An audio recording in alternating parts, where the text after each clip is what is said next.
YouTube, DownUnder Bricks here, and today we have a skiff off. That's right, we're having a face off between these two desert skiffs. Make sure you stick around to the end because I have something very interesting to talk about with regards to the future of the desert skiff, and it has something to do with this picture here. So I can't wait to have a chat about that. But without further ado, let's take a look at the Bantha 2 cargo skiff, better known as the Desert Skiff. On the right, we have the 2012 skiff set 9496, has 213 pieces and 4 minifigs. And jumping forward to 2017, on the left is set 75174, the Desert Skiff Escape, 277 pieces and again 4 minifigs. So of course, as face-off comparisons go, we'll be taking a close look at both of these sets, all of the minifigs, and then I will wrap it up at the end with my final thoughts, and I will pick my favorite of these skiffs. So let's get cracking. Looking at our 2012 set, we'll start with the Salic Pit. What I like about this Salic Pit, how it's actually got some depth to it. So it's built up 2 bricks high, and the mouth of the Salic is actually protruding from out of the pit. So I do like that. We do get some teeth around the outside. We have these tentacles as well, and of course we can hinge the mouth open and close. So just looking around the outside, and I do apologize for having this light grey brick in there. It is supposed to be tan, but I needed that piece to finish my Yoda Hut mock. But all in all, I think that looks pretty good. Getting onto the skiff itself, and we can see underneath, not a lot going on underneath. There's not a lot to be built up too much. We do get these clear pieces here just to give the effect of it hovering across the sand dunes. We do have the plank here as well, so we have a play feature where you can fling that out and have Luke walk the plank, and that just hinges out just like so. Looking at the front, we get a very good representation of the front of the skiff, where it actually comes out to a long pointy nose. And then we have the effect of the railing here using these Lego pieces. Looking along the side, it's a little bit plain along the side here. We do get these side railings, lots of studs there to put your minifigs. Not a lot of room at the front here of this one. Keep going around the side, we have our foils here that you can hinge up and down, and then of course rotate front to back as well.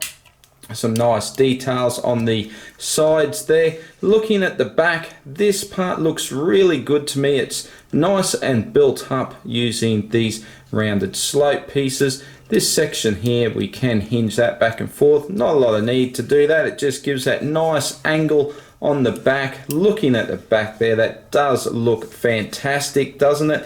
And just on the inside here of the control panel, we get lots of detailing there. Really like the look of that control panel. And a look from this side, and one last play feature, we have some storage here, and if we hinge that up, you can see you can fit a blaster and Luke's lightsaber in there.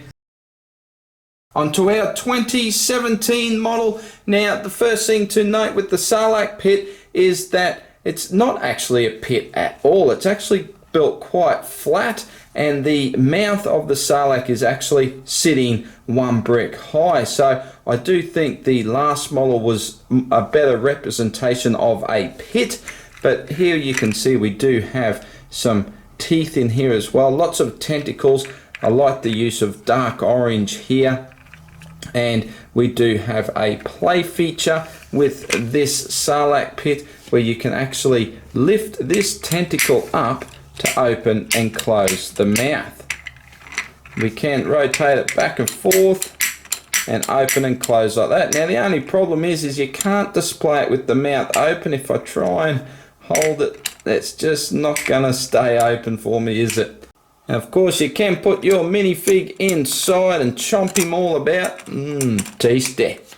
Now moving on to the skiff itself. Now this is a beauty. I love how we have this extra depth built into the front of it. However, we don't have that long sloping nose that the skiff is supposed to have. One of the other good things about this is how much this is built up underneath. So you can see we have lots of bricks in there, lots of plate stacking to get that depth and get that shape. So I think that's really good. We do get lots of these clear pieces again to give that hovering effect. And we do have the play feature for the plank, and that slides out this time rather than swing out. You can just slide it out. So I do like that a little bit better, and what that allowed to do of course is to put these extra pieces in underneath. Looking down the side again, we have our foils here that you can adjust up and down, front and back. That's the same. Looking from the back here, again looking very good. Nice depth here. The railings are fantastic. I love the addition of the railings. Here we can see the control panel there. Lots of room for your pilot in the back. And just looking from the top down here, you can see that how much more space we have in the front of this skiff. So we have stacks of space for all your minifigs. And one last thing, we do of course have our storage, and there is a blaster in there. Starting with our 2012 minifigs, from the right we have our Skiff Guard Cathaba. He has some awesome printing. I really love his face printing. And then we have Lando Calrissian. Now he does look fantastic in disguise. And I've got to say, I really do love that helmet. It has so much detail in it, so much paint application. It really does look fantastic. Then we have our all over printed Boba Fett looking fantastic as ever. And we finish with Luke Skywalker in his Jedi garb. And here's a better look at Lando's face printing. A quick look at the printing on the rear of the torsos, and none of these minifigs have alternate face prints. Having a look at our 2017 minifig lineup, we have on the right Chewbacca in handcuffs. We have Han Solo, we have Sleepy Carbonite Han. Again, we have the awesome Boba Fett, and to finish off, we have the Skiff Master. And I've got to say, I really do love this minifig. Some great printing on him. Again, really love that face print and the hair showing down onto the front of the torso as well, with printing onto the legs. Looks fantastic. Looking from the back, you can see that Han has no rear torso printing, but does have an alternate face print. And again, looking on the end at our Skiff Master, some very nice printing on the back of the head, showing the hair pieces coming out there, and then again running down onto the back of the torso. Fantastic. Now, it wouldn't be a great comparison without comparing the only duplicate minifigs of the two sets. And here we have Boba Fett in all his glory. On the left we have our 2012 version, and on the right our 2017. Both of these minifigs have some awesome printing all over them, but there is quite a number of differences. With our 2012 on the left, you can see there's a number of different plastic colors used. So we have some sand blue on the legs and the arms. We have a dark green used for the waist piece. And with our 2017 minifig, he is all printed on light bluish gray.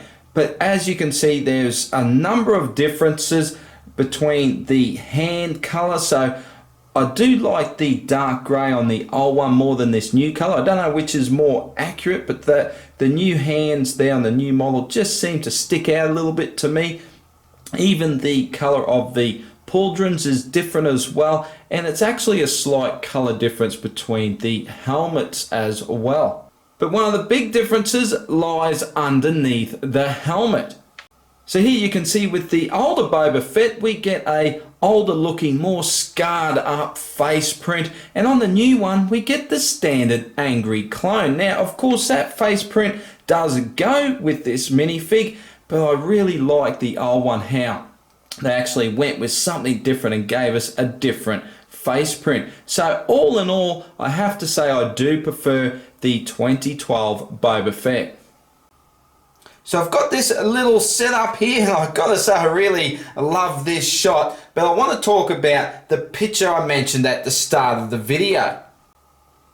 So what I've done here is added a selection of the minifigs from both sets onto the one skiff to get a more accurate representation from the movie. Now I also have added Spaghetti Rook down here. Now he came in the 2013 sail barge, 75020 was the set number. So now we have 7 minifigs from the 9 characters that were on the original Desert Skiff.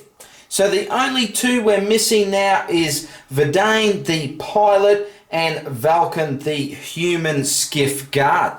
So let's hope in another 5 years, or let's hope in less than 5 years, but maybe in another 5 years we'll get another Desert Skiff and Lego will give us a representation of those last 2 minifigs so we can have the full scene from Return of the Jedi.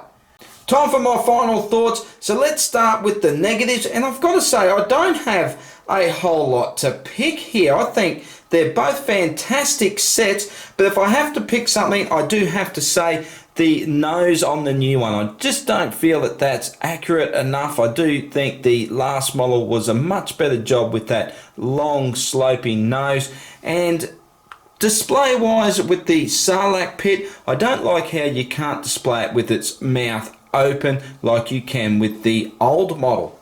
But on to the positives, and we have heaps of those. The first one, no stickers on either of these sets. So there's some fantastic detail across these sets, and it warranted the use of no stickers. So well done, Lego. The other fantastic thing is the selection of minifigs. So that is a really awesome thing about these 2 sets, is we get a varied selection of minifigs with only 1 character duplicated.